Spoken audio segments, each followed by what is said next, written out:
Hello everyone. இந்த வீடியோல நம்ம பேசிக் ஃபேக்டோரியல்ல தெரிஞ்சுக்கலாம்.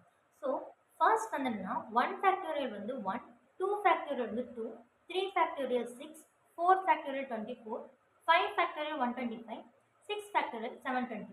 ஸோ இந்த பேசிக்கான இந்த ஃபேக்டோரியல் தெரிஞ்சால் போதும் நம்ம சம்ஸ் வந்து சால்வ் பண்ணிக்கலாம். ஸோ அப்படி சொல்லியிருக்கேன் ஃபேக்டோரியல் இந்த ஃபேக்டோரியல் எப்படி எழுதியிருக்காங்க அப்படின்றது நமக்கு தெரியணும் இல்லையா?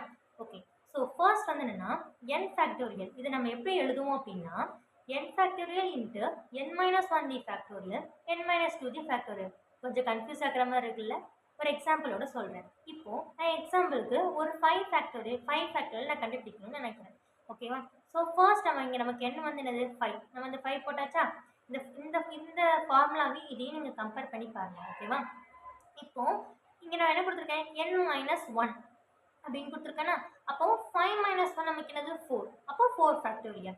Next n minus two. அப்போ என்னங்கிறது எனக்கு 5. 5 மைனஸ் டூ நமக்கு என்ன வரும்? 3. இப்படி ஒவ்வொரு அந்த n minus one, n minus two, n minus three up to நமக்கு வந்து அந்த 1 வர வரைக்கும் நம்ம என்ன பண்ணுவோம் அப்படின்னா எழுதுவோம். ஸோ இதைத்தான் நம்ம என்ன சொல்லுவோம் அப்படின்னா ஃபேக்டோரியல் அப்படின்னு நம்ம சொல்லுவோம். ஓகேவா? ஸோ இப்போ எக்ஸாம்பிளுக்கு இன்னொரு 4 ஃபேக்டோரியல் போடுவோமா? 4 இன்ட்டு 3 இன்ட்டு 2 இன்ட்டு 1. அப்போ இதில் ஆன்சர் என்னதுன்னா 24. புரிஞ்சிச்சா? இதை நம்ம பேசிக்கான ஃபேக்டோரியல்ஸ். ஓகேவா? இப்போ நம்ம பெர்மிட்டேஷனில் ஒரு சம் சால்வ் பண்ணலாம்.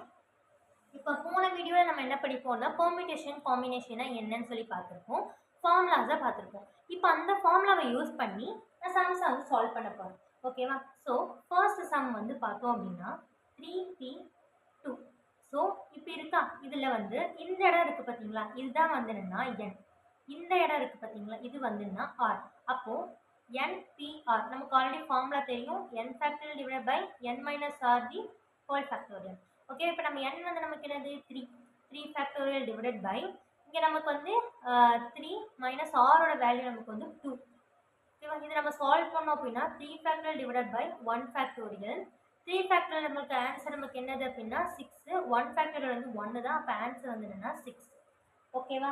ஸோ நெக்ஸ்ட் இப்போ சிம்பிளாக இந்த மாதிரி ஃபார்முலாவில் சின்ன சின்ன நம்பர் வந்துச்சு அப்படின்னா ஈஸியாக நம்ம வந்து போட்டுடலாம். பட் இதுவே பிக் நம்பராக வந்துச்சு அப்படின்னா என்ன பண்ணுவோம்?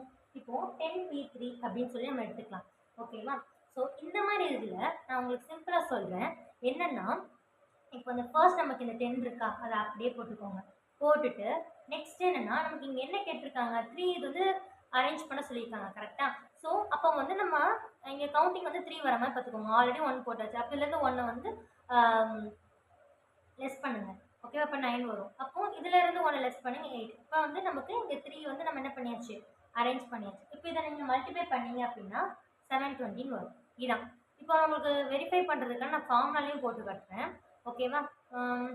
10 factorial divided by 10 minus 3 the whole factorial.